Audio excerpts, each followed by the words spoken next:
कोमल की हुई हत्या। कोमल का शव उनके घर में मिला। हत्या की जांच करने के लिए जासूस मेहुल घटनास्थल पर पहुंचे। जासूस मेहुल को पता चला कि कोमल ने कल रात पार्टी का आयोजन किया था।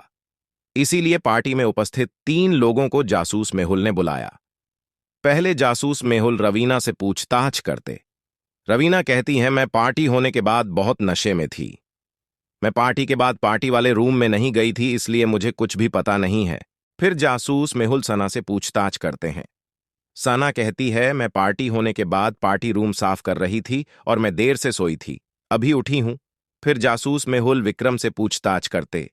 विक्रम कहता है, मैं पार्टी के तुरंत बाद सो गया था क्योंकि मैं बहुत थक गया था। इन तीनों में से एक झूठ बोल रहा है। क्या आप अनुमान लगा सकते हैं कि कोमल की हत्या किसने की होगी? रवीना ने की होगी, या सना ने की होगी, या विक्रम ने की होगी?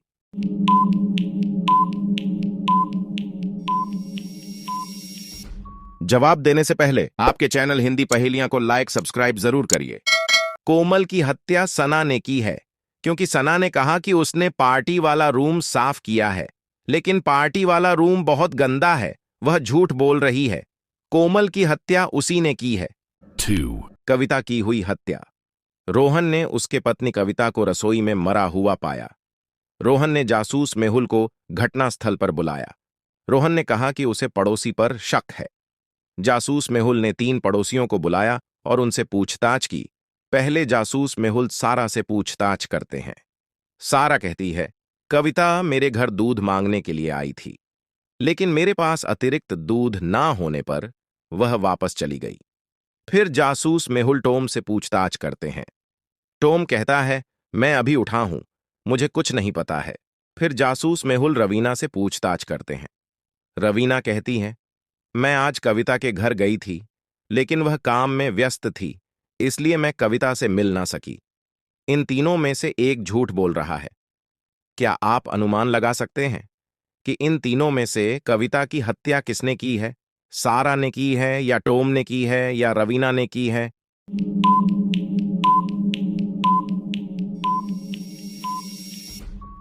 कविता की हत्या सारा ने की है क्योंकि कविता के पास पहले से ही रसोई में दूध था। कविता सारा से ये क्यों पूछेंगी? सारा झूठ बोल रही है, उसने कविता की हत्या कर दी। 3. एक हफ्ता छुट्टी लेने के बाद 4 बच्चे स्कूल पहुंचे। जब स्कूल के टीचर ने उन चारों बच्चों से पूछा कि तुम छुट्टी में कहां गए थे, तो उन्होंने कहा कि हम अफ्रीका गए थे। टीचर ने एक एक करके चारों बच्चों से पूछताछ की। पहले टीचर पहले बच्चे से पूछताछ करते हैं।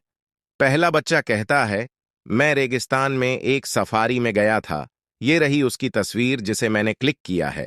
फिर टीचर दूसरे बच्चे से पूछते हैं, तुमने अफ्रीका में क्या किया?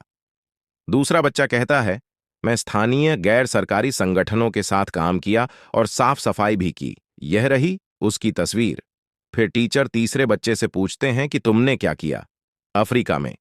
तीसरा बच्चा कहता है, मैं चिड़ियाघर गया था, यह रही उसकी तस्वीर, देखो चिड़ियाघर में बहुत सारे जानवर भी थे। फिर टीचर चौथे बच्चे से पूछते हैं, तुमने क्या किया अफ्रीका में? चौथा बच्चा कहता है, मैंने वहां पर एक कंगारू देखा था, मैंने उसकी एक तस्वीर भी क्लिक किया, ये रही उसकी तस्वीर। टीचर समझ गए कि इसमें से एक बच्चा झूठ बोल रहा है। क्या आप उनके बयानों को देख सकते हैं और पता लगा सकते हैं कि इनमें से कौन सा बच्चा झूठ बोल रहा है? 1 नंबर वाला बच्चा झूठ बोल रहा है, या 2 नंबर वाला बच्चा झूठ बोल रहा है, या 3 नंबर वाला बच्चा झूठ बोल रहा है, या 4 नंबर वाला बच्चा झूठ बोल रहा है?